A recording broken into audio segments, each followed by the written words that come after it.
نحمدہ و نصلی علی رسولہ الکریم اما بعد السلام علیکم۔ آج ہم حضور اکرم صلی اللہ علیہ وآلہ وسلم کی پیدائش کے کچھ حالات کے بارے میں بات کریں گے۔ ہمارے پیارے نبی محمد صلی اللہ علیہ وآلہ وسلم خاتم النبیین ہیں۔ آپ صلی اللہ علیہ وآلہ وسلم آدم علیہ السلام کے 6125 سال بعد دنیا میں جلوہ افروز ہوئے۔ آپ صلی اللہ علیہ وآلہ وسلم واقع فیل کے 50 یا 55 روز کے بعد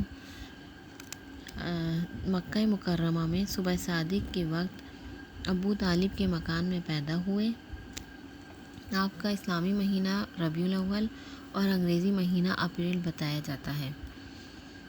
آپ صلی اللہ علیہ وآلہ وسلم کا نام محمد آپ کے دادا عبد المطلب نے تجویز کیا تھا، اور یہ آپ صلی اللہ علیہ وآلہ وسلم کی خصوصیت ہے کہ آپ سے پہلے یہ نام کسی کے نہیں رکھے گئے تھے۔ محمد اور احمد یہ آپ کے نام یعنی پہلے کسی کے بھی نہیں تھے۔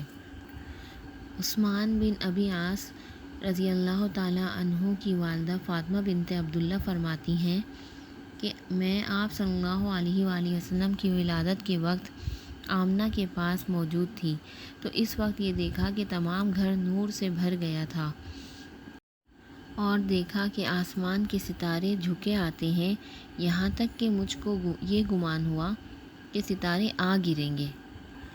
آپ صلی اللہ علیہ وآلہ وسلم کا عقیقہ 7ویں روز آپ کے دادا عبد المطلب نے کیا تھا۔ یہ ہمارے پیارے نبی کی شان تھی کہ آپ صلی اللہ علیہ وآلہ وسلم مختون پیدا ہوئے تھے، گویا بچپن میں بھی آپ کے سطر پر کسی کی نگاہ نہ پڑی تھی۔ ولادت کے بعد 3-4 روز تک آپ کی والدہ ماجدہ نے آپ صلی اللہ علیہ وآلہ وسلم کو دودھ پلایا۔ پھر ثوبیہ رضی اللہ تعالیٰ عنہ نے آپ صلی اللہ علیہ وآلہ وسلم کو دودھ پلایا۔ پھر حلیمہ سعدیہ رضی اللہ تعالیٰ عنہ نے آپ کو 2 سال تک دودھ پلایا۔ آپ صلی اللہ علیہ وآلہ وسلم کی عمر 6 سال ہوئی تو آپ صلی اللہ علیہ وآلہ وسلم کی والدہ کا انتقال ہو گیا۔ 2 سال کے بعد دادا کا سایہ بھی سر سے اٹھ گیا۔ آپ اپنے دادا عبد المطلب کے پاس 2 سال تک رہے۔ آپ صلی اللہ علیہ وآلہ وسلم نے شام کا پہلا سفر 12 سال کی عمر مبارک میں کیا۔ کیونکہ ابو طالب قریش کا تجارتی قافلہ لے کر شام جا رہے تھے اور آپ اس جدائی سے افسردہ تھے، تو آپ صلی اللہ علیہ وآلہ وسلم کو بھی ہمراہ لے لیا۔ شام کے سفر میں ایک عجیب واقعہ پیش آیا کہ جب قافلہ شہر بصرہ کے قریب پہنچا تو ایک عیسائی راہب نے آپ علیہ السلام کو دیکھتے ہی آپ کا ہاتھ پکڑ لیا اور کہا، یہ جس کو اللہ دونوں جہان کے لیے رحمت بنا کر بھیجے گا۔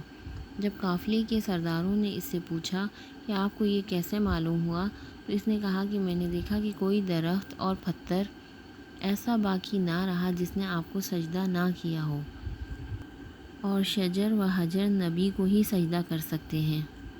ویڈیو کو صدقہ جاریہ سمجھ کے آگے لائک، شیئر اور سبسکرائب ضرور کریں۔ میرے ساتھ آپ بھی ثواب کے حصے دار بنیے۔ جزاک اللہ خیرا۔